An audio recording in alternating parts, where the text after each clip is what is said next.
न मारो कहीं अच्छा लगा कहाँ नहीं महका लागत महिया से जाए न ए नदिया के पानी मार दो तो नहर का पानी बन जाइए। और आ गए श्रीमान हमारे कौन आ गए? कल्लू भैया। कल्लू यही लक्ष्मीपुर वाले। कहाँ वाले? यही लक्ष्मीपुर वाले। अच्छा उनकी ओर से 21 रुपए आ रहा है। हाँ एक करिश्मा नानी। करिश्मा नानी करिश्मा रानी बोले होंगे। हटो यार कल्लू भैया वही कहे ने करिश्मा रानी बोल रहे हैं। वही उखाड़ बैठे गाना वाले मांगा थे। कौन वाला? रेलगाड़िया चलावे आई दैया बचा। ए बहन जी रेलगाड़िया चलावेला बलमा आई दैया देखेले नहीं लाल झंडी रेलगाड़िया चलावेला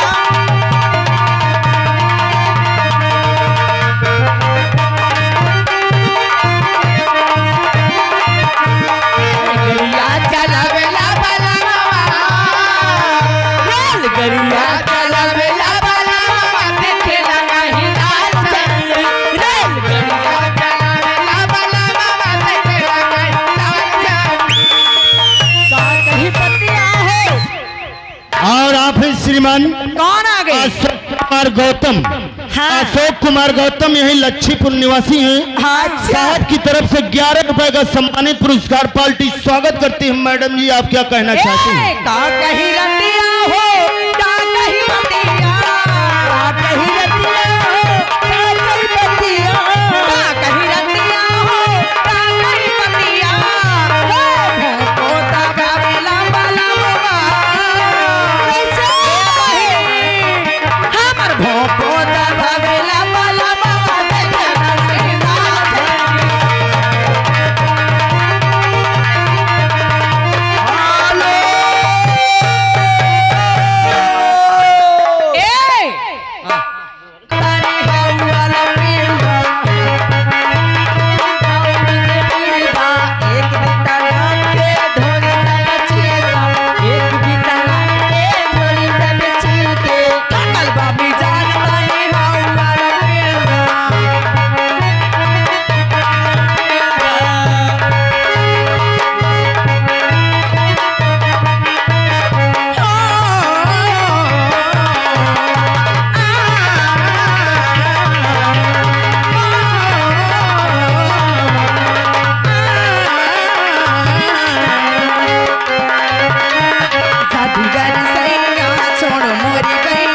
जादूगर सैया छोड़ मोरी भैया जादूगर सैया छोड़ मोरी भैया हो गया दीदा हो गया दीदा कि अब घर जाने दे जादूगर सैया छोड़ मोरी भैया हो गया।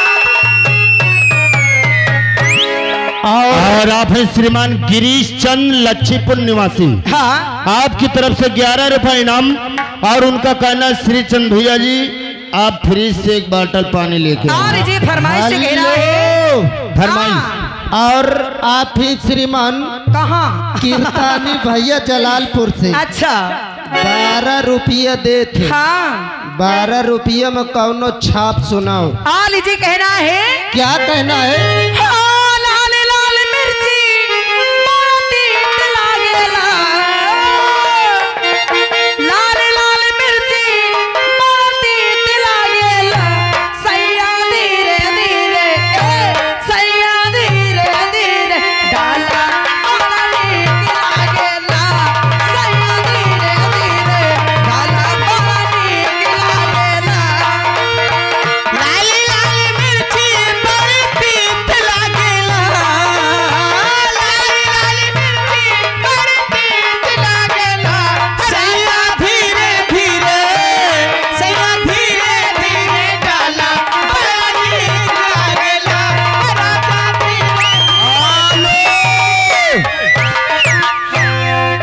भले और आ गए। और आप हैं श्रीमान घर मालिक साहब के भाई जी। हाँ आपकी तरफ से 21 रुपए इनाम आ रहे हैं। मैडम जी एक फरमाइश आई है, गली वाली मिर्ची बड़ी तीत लगी। और आ गए बेनाम बादशाह। हाँ मैडम जी आला उनकी ओर से 11 रुपए आ रहा है। अच्छा पीछे खड़े हैं भैया, क्या कहना चाहती है? उनके लिए ए दीदी हाँ जी ये पाड़े मऊ वाले आ गए। पाए मई वाले हाँ कहाँ दे थे क्या नाम बोला? अनिल अनिल पाड़े मऊ से। हाला पाड़े माऊ पाड़े मऊ कहाँ कहा थे और कह रहे हैं कहाँ का देंगे 10 रुपया देंगे ऊपर। अच्छा क्या कह रहे हैं इतना मत दो, इतने में नहीं अच्छा लगता है। ये कहना बहु रजऊ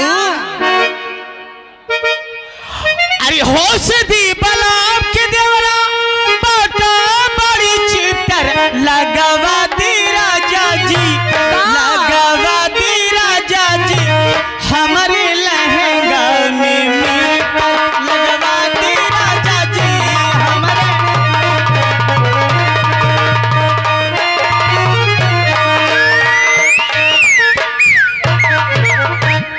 है मैडम, हाँ जी जिगर को कर गई घायल तेरी निगाहें सितम, हाँ जिगर को कर गई घायल तेरी निगाहें सितम, अच्छा इलाज खूब किया है तूने दर्द दिल का सनम, हाँ आती से इक्स कलेजे में दबी रहती है, हाला तुमने जिस दिन से लगाई बस लगी रहती आई है। भैया आप हैं अशोक कुमार गौतम, 11 रुपए इनाम दे रहे हैं। हाँ और गीत सुनना चाहते हैं हमका ले चले यारा ठंडी ठंडी नहर। हेलो क्या है आ रहा है श्रीमान हमारे अनुज डीजे यही लच्छेपुर।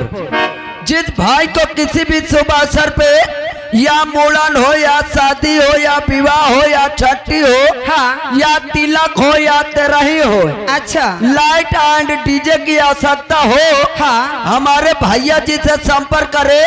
उनकी ओर से 21 रुपए आ रहा है। अच्छा और करिश्मा रानी जी आप क्या कहना चाहती हैं? कहना है क्या कहना है? और हम कल चले आ रहा ठंडी ठंडी, क्या बात है?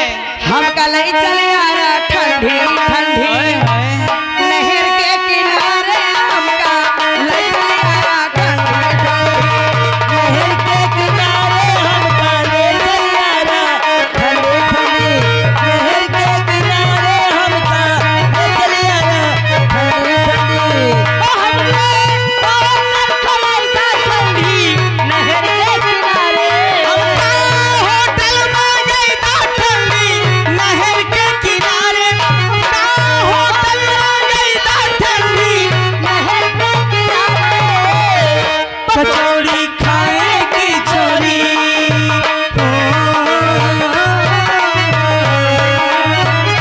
कचौड़ी खाएगी चोरी। हेलो हेलो हेलो, छोरे आप हैं श्रीमान नारायण मेवहर गौशाला। हाँ नारायण मेवहर गौशाला आपकी तरफ से 21 रुपए इनाम।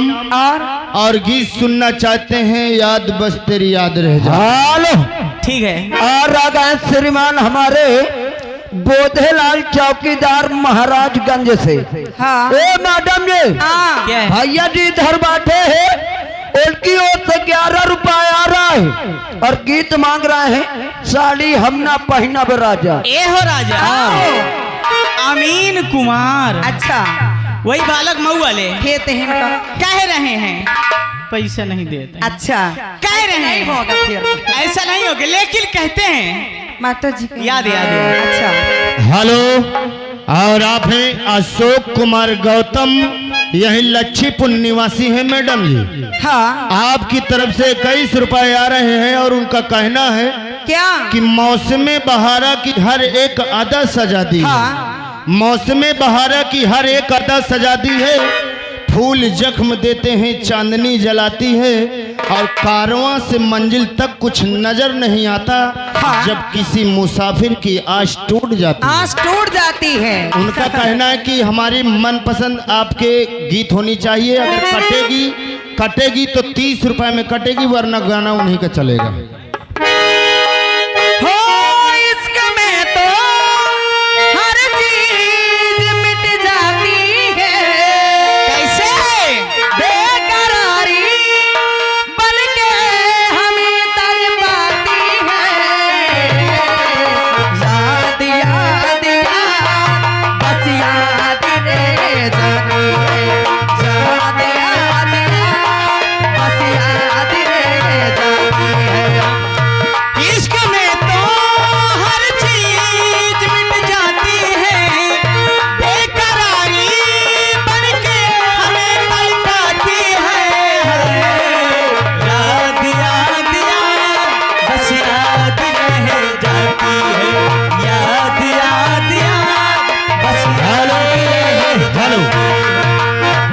और आप हैं श्रीमान अरविंद पाड़े मऊ।